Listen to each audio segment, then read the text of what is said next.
اعوذ باللہ من الشیطان الرجیم بسم اللہ الرحمن الرحیم اللہم صلی علی محمد وآل محمد وعجل فرجہ۔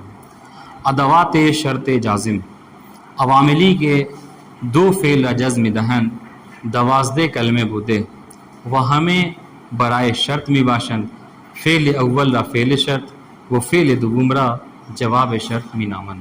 ہماری گفتگو چل رہی تھی عوامل جزم کے حوالے سے کہ فعل مضارع کب جزم ہوتا ہے، تو انہوں نے بتایا کہ عوامل جزم کی دو قسمیں ہیں۔ بعض عامل ایسے ہیں کہ جو ایک فعل مضارع کو جزم دیتے ہیں، ٹھیک ہے، اور وہ چار ہیں: لم، لما، لام امر اور لائے نہیں، ٹھیک ہے۔ اور دوسری قسم جو آج ہم پڑھنا چاہ رہے ہیں وہ کیا ہے؟ وہ یہ کہ بعض عوامل ایسے ہیں کہ جو دو فعل مضارع کو، یعنی وہ ایک اکیلا ہے لیکن دو فعل مضارع کو کیا کرتا ہے؟ جزم دیتا ہے۔ اس طرح اچھا، جزم دینے کی شان کیا ہے؟ اس شان سے جزم دیتا ہے کہ پہلے والے فعل مضارع کو شرط اور دوسرے والے فعل مضارع کو جواب شرط یا اس کی جزا کہا جاتا ہے، ٹھیک ہے۔ پہلے والے فعل کو شرط کہا جاتا ہے، اس سے شرط کا معنی نکلتا ہے، یعنی اگر ایسا کرو گے تو ایسا ہوگا، ٹھیک ہے۔ ان تدرس تنجا، اگر پڑھو گے تو پاس ہوگے۔ ہاں، تو مطلب کیا ہے؟ مطلب یہ کہ کامیابی مشروط ہے، کامیابی کی شرط کیا ہے؟ پڑھائی کرنا، واضح انشاءاللہ۔ تو یہ شرط جواب شرط، شرط جزائے شرط، واضح انشاءاللہ۔ تو بعض تو ہم نے کیا کہا؟ ہم نے کہا کہ فعل وہ عوامل جو کہ فعل مضارع کو مجزوم کرتے ہیں ان کی دو قسمیں ہیں۔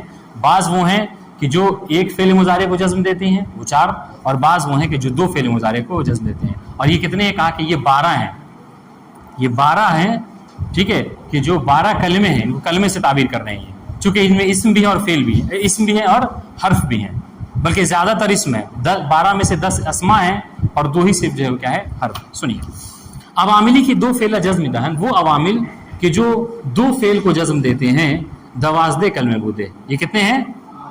12 ہیں، ٹھیک ہے۔ وہ ہمیں، سنیے گا، وہ ہمیں برائے شرط می باشند، اور ان میں سے سب کا جو معنی ہے وہ شرط کا معنی ہوتا ہے، ٹھیک ہے۔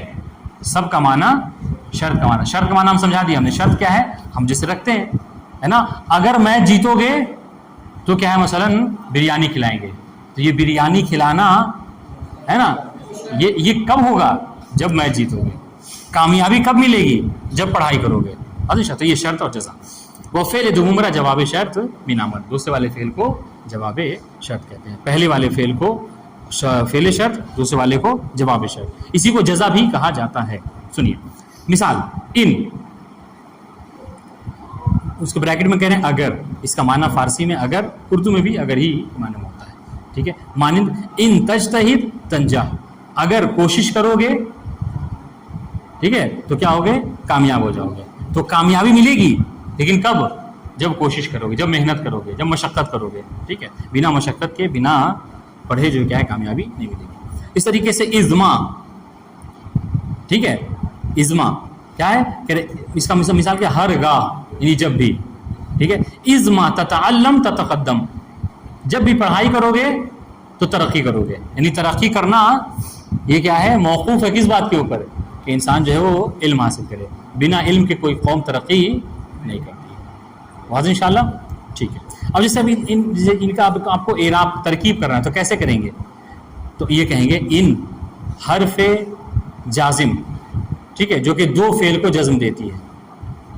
تجتہد فعل مضارع مجزوم علامت جزم سکون، تنجح فعل مضارع مجزوم علامت جزم سکون، واضح انشاءاللہ، ٹھیک۔ آخر میں اس کی ترکیب آئے گی، ازما تتعلم تتقدم، بات واضح ہو گئی، ٹھیک ہے۔ جب بھی پڑھائی کرو گے، علم حاصل کرو گے، ترقی کرو گے۔ من، مانا ہوگا ہر کس، جو بھی، مانند من یجتہد ینجح، جو بھی کوشش کرے گا، محنت کرے گا، وہ کامیاب ہوگا، واضح انشاءاللہ۔ ہر کس تلاش کند کام روا می شود، جو بھی تلاش و کوشش کرتا ہے وہ کامیاب ہو جاتا ہے۔ ماں، یہ بھی کیا ہے؟ دو حرف کو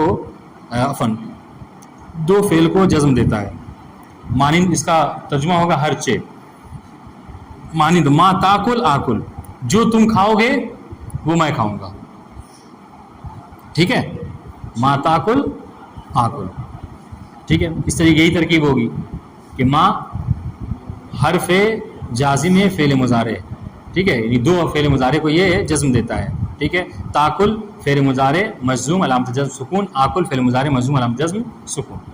مہما، ٹھیک ہے، ہرگاہ. مہما تامر بالخیر افعلہ، ٹھیک ہے، جب بھی کیا ہے تم نیک کام کرنے کا حکم دو گے میں اسے انجام دوں گا. اور انشاءاللہ تو میرا نیک کام کا انجام دینا یہ مشروط ہے کہ تم کیا کرو، اس کا حکم کرو. ٹھیک ہاں جی، ہاں جب بھی.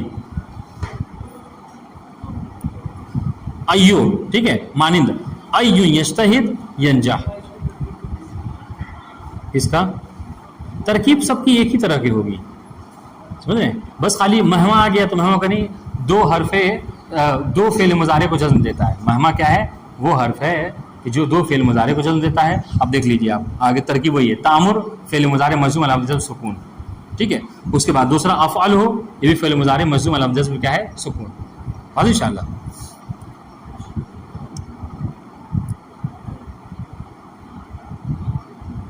ایون کی کر دیا نا، ایون یجتہد ینجح، جو بھی کوشش کرے گا وہ کامیاب ہو جائے گا.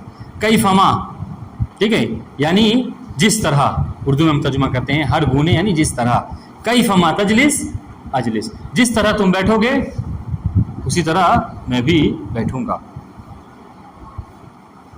بس انشاءاللہ تو ترکیب ہی کریں گے. کیفما، کیفما کیا ہے، کیفما ہاں وہ اسم ہے جو کہ دو فعل مضارع کو جزم دیتا ہے، ٹھیک ہے. اور تجلیس فعل مضارع مجزوم علامت جزم سکون، اور اجلس فعل مضارع مجزوم علامت جزم کیا ہے، سکون. بس انشاءاللہ. ہاں جی، ایون یہ بھی اسم ہے. سوائے دیکھیے ان میں سے، سوائے ان اور ازما کے، ان اور ازما کے، شاید میرے زبان سے اب تک کہ وہ حرف نکل رہا تھا، سوائے ان اور ازما کے یہ سب جو کیا ہیں وہ اسما ہیں کہ جو دو فعل مضارع کو جزم دیتے ہیں. حرف نہیں کہیں گے، اسم کہیں گے. اس میں دو فعل مضارع کو جزم دینے والا اسم. ہاں من بھی وہ حرف نہیں، وہ اسم ہے جو دو فعل مضارع کو جزم دیتا ہے. میری بات سنیے، مطلب اپنی بات سے استدراک کر رہا ہوں. جو میں نے کہا تھا کہ یہ 12 ہیں جو کہ دو فعل مضارع کو جزم دیتے ہیں، 12 کلمے ہیں انہوں نے کہا. ان 12 میں سے صرف 2 ان اور ازما حرف ہیں، اور باقی 10 کے 10 جو کیا ہیں اسم ہیں. کتنی آسان سی بات ہے. صرف 2 حرف ہیں اور باقی سب کے سب جو کیا ہیں اسم. اینما تجلس اجلس، ٹھیک ہے، جہاں تم بیٹھو گے وہاں میں بیٹھوں گا. تو اینما کیا ہے، وہ اسم ہے کہ جو دو فعل مضارع کو جزم دیتا ہے. تجلس فعل مضارع مجزوم علامت جزم سکون، اور اجلس فعل مضارع مجزوم علامت جزم کیا ہے، سکون. بات انشاءاللہ. حیثما ہر جا، یعنی جہاں کہیں بھی، ہم لوگ اردو میں ترجمہ کرتے ہیں حیثما یعنی جس جگہ بھی، ٹھیک ہے. حیثما تو سافر و سافر، ہر جا سفر کنی سفر میں کنم، جہاں تم سفر کرو گے وہاں میں بھی سفر کروں گا. انا، بات انشاءاللہ یہ بھی ہر جاہی کے معنی میں آتا ہے، مکان کے لیے. انا یذهب العالم یکرم، ہاں عالم جہاں بھی جاتا ہے اس کا احترام ہوتا ہے، ٹھیک ہے. تو یہاں پہ کیا ہے، انا وہ اسم ہے کہ جو دو فعل مضارع کو جزم دیتا ہے. یذهب فعل مضارع مجزوم علامت جزم جو کیا ہے، سکون ہے. اب یذهب کے نیچے آپ کو کسرہ دکھ رہا ہوگا، ٹھیک ہے. تو یہ کسرہ کیا ہے، یہ کسرہ التقاء ساکنین کو رفع کرنے کے لیے ہے. سمجھ رہے ہیں کیوں؟ اس لیے کہ لام کے اوپر یذهب العالم میں جو لام ہے اس کے اوپر ساکن ہے، اور اگر فعل مضارع جو یذهب ہے اگر وہ بھی ساکن ہوتا تو 2 ساکن ایک جگہ جمع ہو جاتے، ٹھیک ہے. اور التقاء ساکنین جب ہوتے ہیں نا تو 2 ساکن کو ایک ساتھ نہیں پڑھا جا سکتا عربی میں، لہٰذا کیا کرتے ہیں ایک ساکن کو ختم کر دیتے ہیں. اور ختم کرنے کا طریقہ یہ ہے کہ اذا حرک بالکسر، جب کبھی اگر حرکت دینی ہوتی ہے تو ہم حرکت کسرے کے ذریعے سے دیتے ہیں. تو یذهب جو ہے وہ کیا ہے، اصل میں مجزوم ہے، علامت جزم سکون ہے، لیکن اس التقاء ساکنین کو رفع کرنے کے لیے ہم نے کیا کیا، کسرہ ڈال دیا. واضح انشاءاللہ. ٹھیک. انا یذهب العالم یکرم، متا ہر وقت، زمان کے لیے، ٹھیک ہے. متا تدرسو تفوزو، ٹھیک ہے. ہاں جب کبھی تم پڑھائی کرو گے، جس وقت تم پڑھائی کرو گے اس وقت کیا ہے، کامیاب ہو جاؤ گے. متا تو اسم ہے، وہ اسم ہے جو دو فعل مضارع کو جزم دیتا ہے. تدرسو فعل مضارع مجزوم علامت جزم کیا ہے،